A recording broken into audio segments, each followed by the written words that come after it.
magawang makapagsalita sa mga nagagawang katiwalian. Sanay na sila at ikaw mambibig pag napansin mo ang sinasabi ng mga walang ya, mga nabingi sa tunog ng ating halaga. Pagkain sa mesa namin ay may karne ng butiki. Pag bumili sa tindahan di na nahingin sukli. Nakalista ng madali sa pagbayad ay napakahi. Minsan hirap pakiusapan ng taong nagmamadali. Pero kailan kaya matatapos? Sa kahirapan nakagapos, di man lang nakatapos. Walang pambili ng sapatos, minsan wala na sa ayos. 24 oras kumakayod, di alinta ng mga pangarap ko sa iba pala nakasahod.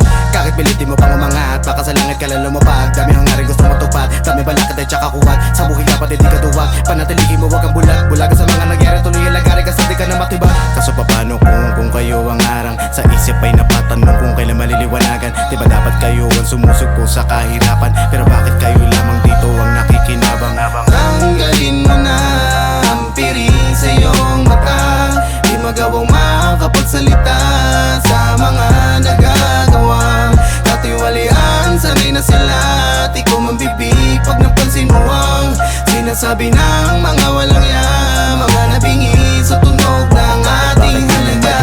Ang mga hinaing ng mga taong bayan sa galit nanginginig. Ang kailan titiisin, ulam na asin, mga ganid at kurakot, bakit di nyo alisin? Mas naunang makulong yung nagnakaw ng dilata. Ligtas yung ulubong at malaya yung buwaya. May pangilang batas, oo sa mga dukha, pero di yan gumagana kung may pera sa mukha. Sistema dito sa baba, tila babulag-bulagan. Parang mga bata na nagtutulog-tulugan. Ngayong napatunayan na yung bulong-bulungan, wala pa rin kahit isa ang nadala dun sa kulungan. Babala lamang yung naganap sa Mindiola. Kung di kayo kikilos, babalik ang mga stan at tanggalin ang mga perang nakabara sa tenga. Pakinggan ang mga boses na nanggaling sa kalsada. Pwede ba na tanggalin mo na ang piri sa iyong mata?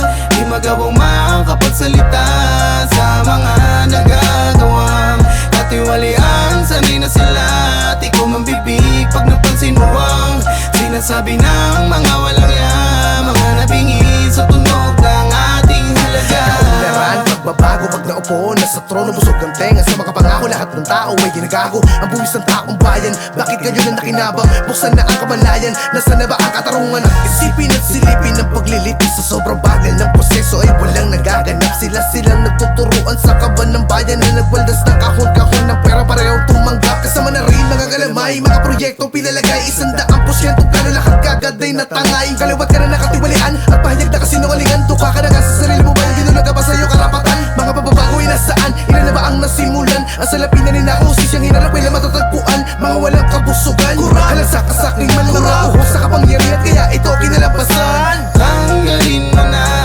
ang piri sa iyong mata.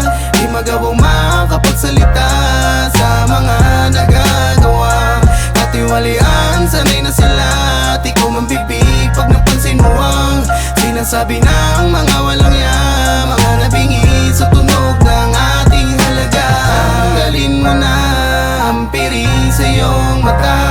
Di magawang makapagsalita sa mga nagagawang katiwalian. Sanay na sila at ikaw mambibig pag napansin mo ang sinasabi ng mga walang ya, mga nabingi sa tunog ng ating halaga.